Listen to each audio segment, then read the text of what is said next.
गोर लगै छी। हम अहाँ सबके एकटा खिलौना सुनाबै छी। वह सबके केहन लागत तऽ लाइक करब, कमेंट कऽ के बतायब जे केहन लागल। तऽ लिअ सुनू खिलौना।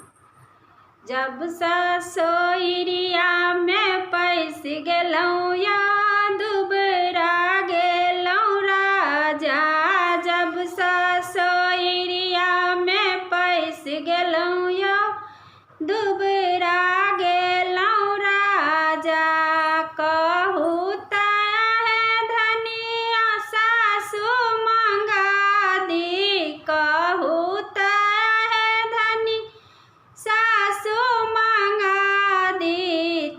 चुप रहू चाप मुँह बंद करू या हम मोटा गेलौं राजा, चुप रहू चाप मुँह बंद करू या हम मोटा गेलौं राजा, जब ससुरिया में पैस गेलौं या दुबरा गेलौं राजा, जब ससुरिया में पैस गेलौं या दुबरा गेलौं राजा, कहू तैं धनिया सास अम्मा बजा दी, कहू तैं धनी अम्मा बजा दी। झट करू पट मोटर कार करू या दुबरा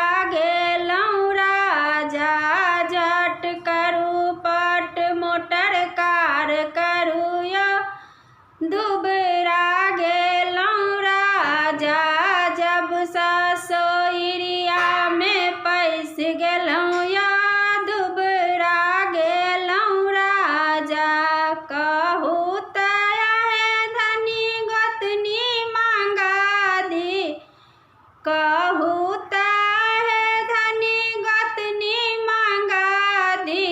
चुप रहू चाप मुँह बंद करू या हम मोटा गेलौं राजा, चुप रहू चाप मुँह बंद करू या हम मोटा गेलौं राजा, जब ससुरिया में पैस गेलौं या दुबरा गेलौं राजा, कहू तैं धनी भाभी मंगा दी, कहू तैं धनी भाभी मंगा दी।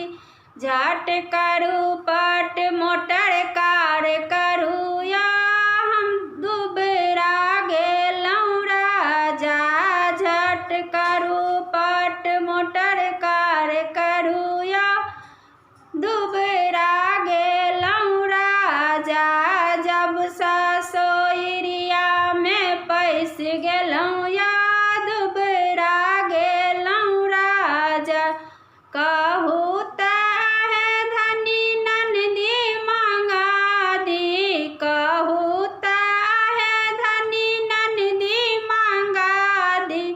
चुप रहू चाप मुँह बंद करू या मोटा गेलौं राजा, चुप रहू चाप मुँह बंद करू या हम मोटा गेलौं राजा, जब ससुरिया में पैस गेलौं या दुबरा गेलौं राजा, कहू तैं धनी बहिनी मंगा दी, कहू तैं धनी बहिनी मंगा दी। झट करू पट मोटर कार करू या हम दुबरा गेलौं राजा, झट करू पट मोटर कार करू या मोटा गेलौं राजा, जब ससुरिया में पैस गेलौं या दुबरा गेलौं राजा, जब ससुरिया में पैस गेलौं या दुबरा गेलौं राजा, जब सासो पैस गेलहुँ या दुबरा गेलहुँ राजा। गोर लगै छी।